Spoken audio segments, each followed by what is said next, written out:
360 స్వాగతం నేను సంధ్య డీటెయిల్ చూద్దాం జగన్ హయాంలో భౌతిక దాడులతో రెచ్చిపోయారు కొట్టించేది మేమే వ్యతిరేక కేసులు పెట్టేది కూడా మా వాళ్ళే అనుకునేలా కొత్త కాన్సెప్ట్ కు తెరతీశారు నిందితులకు పోలీసులు సైతం కొమ్ము కాశారు జరిగిన ఘటనలను తారుమార్చి మరీ పేట్రేగిపోయారు అధికారంలో ఉన్నంత వరకు అన్ని బాగానే జరిగిపోయాయి కూటమి ప్రభుత్వం రావడంతో ఒక్కసారిగా సీన్ రివర్స్ అయింది అధికారంలో ఉన్నప్పుడు రెచ్చిపోయిన నేతలకు ఇప్పుడు ముచ్చెమటలు తప్పడం లేదు పట్టపగలే చుక్కలు కనిపిస్తున్నాయి వైసీపీ నేతలు ఒక్కొక్కరి అక్రమాల చిట్టా ఇప్పుడు బయటపడుతోంది దీంతో వాళ్లకు కటకటాలు తప్పడం లేదు ఇక తాజాగా టీడీపీ నేత కాసరనేని రంగబాబుపై దాడి ఘటనలో వల్లభనేని వంశీ ప్రధాన అనుచరుడు ఓలుపల్లి మోహన్ రంగాను పోలీసులు అరెస్ట్ చేయడం వైసీపీ పార్టీ శ్రేణుల్లో ప్రస్తుతం కలవరాన్ని కలిగిస్తోంది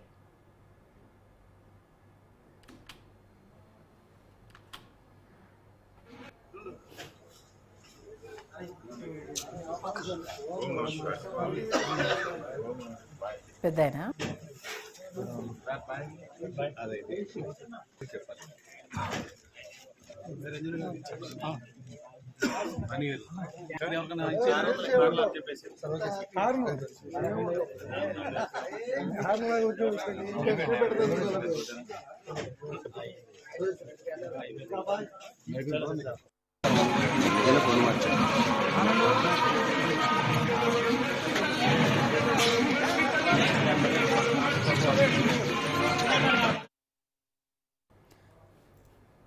ఇక ఈ కేసు డీటెయిల్స్ లోకి వెళ్దాం జనవరి 21న గన్నవరంలో జాతీయ రహదారిని ఆనుకొని ఉన్న పార్క్ ఎలైట్ హోటల్లో మాట్లాడేందుకు రంగబాబును పిలిచి కొందరు వ్యక్తులు దారుణంగా దాడికి తెగబడ్డారు ఈ దాడిలో రంగబాబు కాలికి తీవ్ర గాయమైంది తనపై దాడికి పాల్పడింది వల్లభనేని వంశీ అనుచరులేనని పోలీసులకు బాధితుడు రంగబాబు ఫిర్యాదు చేశారు అయితే అప్పట్లో వైసీపీ ప్రభుత్వం ఈ కేసు దర్యాప్తును నీరుగార్చింది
ఇక కూటమి ప్రభుత్వం అధికారంలోకి వచ్చిన తర్వాత నిందితులపై సెక్షన్ 326, 120B రెడ్ విత్ 34 సెక్షన్ల కింద కేసు నమోదు చేయడంతో పాటు 8 బృందాలతో ఏకకాలంలో పోలీసులు దాడులు చేశారు వల్లభనేని వంశీ ప్రధాన అనుచరులైన ఓలుపల్లి మోహన్ రంగా అనగాని రవి భీమవరపు యతేంద్ర రామకృష్ణ అలియాస్ రాము మోచినేని బాబు సూరపనేని అనిల్ గొన్మూరి సీమయ్య గుర్రం నానిని అరెస్ట్ చేశారు నిందితుల్లో కొందరిని కంకిపాడు పోలీస్ స్టేషన్ కు తరలించగా మరికొందరిని వేరే పోలీస్ స్టేషన్ కు తరలించారు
ఇక దీంట్లో మరో ప్రధాన అనుచరుడు శేషు త్రుటిలో తప్పించుకున్నాడు శేషు కోసం పోలీసులు గాలిస్తున్నారు ఈ దాడి వెనుక అసలు సూత్రధారి ఎవరనే దానిపై ప్రస్తుతం దర్యాప్తును వేగవంతం చేశారు పోలీసులు.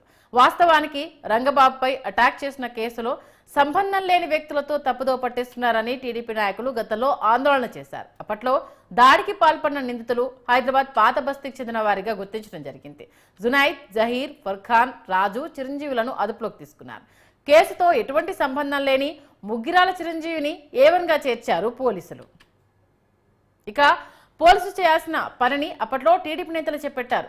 నిందితులు వినియోగించిన కార్ వివరాలను బయటపెట్టారు. దాడికి పాల్పడిన నిందితులు గతంలో అంబాపురం, కోడిపందాలు, జూదం నిర్వహణలో బౌన్సర్లుగా వ్యవహరించిన వారని తెలియజేశారు. రంగబాబుపై నిందితులు దాడి చేయడానికి గల కారణాలు ఏమిటి, అసలు దాని వెనుక ఎవరున్నారన్న విషయాలు ఏమీ వెల్లడించకుండా కోర్టుకు తీసుకెళ్లడాన్ని నాడు టీడీపీ నేతలు తప్పుపట్టారు. వాస్తవాలు కప్పిపుచ్చి కేసులు తప్పుదో పట్టించిన ప్రతి ఒక్క పోలీసు అధికారిపై చర్యలు తప్పవని హెచ్చరించారు. ఇప్పుడు అధికారంలో ఉండడంతో వైసీపీ నేతల లెక్కల్ని ఒక్కొక్కటిగా బయటకు తీస్తున్నారు.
ఇక జగన్ హయాంలో రెచ్చిపోయిన వైసీపీ నేతల్లో వల్లభనేని వంశీ ఒకరు. చంద్రబాబు, లోకేష్ ను ప్రధానంగా అగౌరవపరుస్తూనే అనుచరులను బాగానే రెచ్చగొట్టారు. 2023 ఫిబ్రవరి 20న గన్నవరం టీడీపీ కార్యాలయంపై వైసీపీ మూకలు దాడి చేశాయి. పోలీసులను తోసుకుంటూ టీడీపీ కార్యాలయంలోకి దూసుకెళ్లారు. కర్రలు, రాళ్లతో లోపల అద్దాలు, కంప్యూటర్లు, కుర్చీలు, టేబుళ్లను పగలగొట్టారు. ఇక ఎనికేపాడుకు చెందిన తెలుగు యువనేత కోనేరు సందీప్ ఇన్నోవా కారుపై పెట్రోల్ పోసి నిప్పొట్టించారు. మరో 3 కార్లను కూడా ధ్వంసం చేశారు. దాదాపు గంట పాటు ఈ విధ్వంసకాండ కొనసాగింది. జై వంశీ అంటూ నినాదాలు చేస్తూ వీరంగం చేశారు. దొరికిన వారిని దొరికినట్లు బాదారు. వంశీకి అత్యంత సన్నిహితులే టీడీపీ కార్యాలయంపై దాడి ఘటనలో స్వయంగా పాల్గొన్నారు. టీడీపీ కార్యకర్తలతో పాటు పోలీసులకు కూడా అప్పట్లో గాయాలయ్యాయి.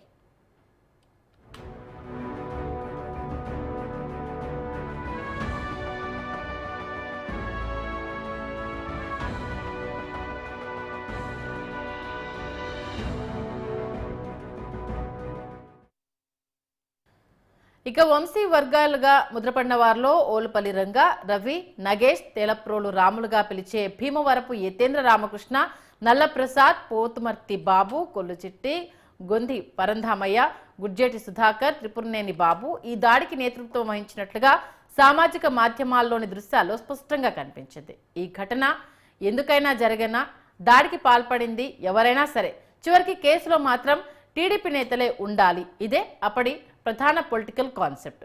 దీన్ని పోలీసులు తూచా తప్పకుండా ఆచరించారు. టీడీపీ కార్యాలయంపై దాడి చేస్తున్న వంశీ సన్నిహితుల్ని పోలీసులు బతిమాలడం నెట్టింట వైరల్ అయ్యాయి. వాహనాలు ధ్వంసమయ్యాయి. అయినా సరే చూస్తూ ఉన్నారు. తగలబెడుతున్నా గట్టిగా అడ్డుకునేందుకు కూడా ప్రయత్నించలేదు.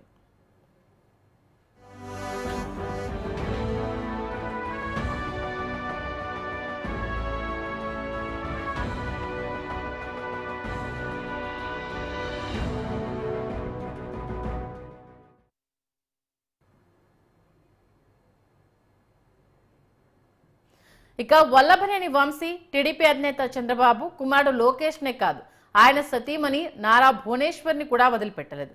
సభ్య సమాజం తలదించుకునేలా అనుచిత వ్యాఖ్యలు చేయడం, అయ్యో పొరపాటు అయిపోయిందని చెప్పడం అన్నీ జరిగిపోయాయి. ఇక కూటమి ప్రభుత్వం రాకతో కృష్ణా జిల్లా గన్నవరం టీడీపీ కార్యాలయంపై దాడి ఘటనలో మాజీ ఎమ్మెల్యే వల్లభనేని వంశీ హైకోర్టులో ముందస్తు బెయిల్ పిటిషన్ దాఖలు చేశారు. ఏపీలో ఎన్డీఏ కూటమి ప్రభుత్వం వచ్చినప్పటి నుంచి వంశీ దాదాపుగా అజ్ఞాతంలోనే ఉంటున్నారు. ఇక గన్నవరం టీడీపీ కార్యాలయంపై దాడి వల్లభనేని వంశీయే నేరుగా పాల్గొనకపోయినా ఎమ్మెల్యే హోదాలో అనుచరుని రెచ్చగొట్టారనే ఆరోపణలు ఉన్నాయి. టీడీపీ అధికారంలోకి వచ్చిన తర్వాత పార్టీ కార్యాలయంపై దాడికి కారకులపై చర్యలు చేపట్టాలని పోలీసులకు ఆదేశాలు అందడంతో ఒక్కొక్కరి జాతకాలు ప్రస్తుతం బయటపడుతున్నాయి.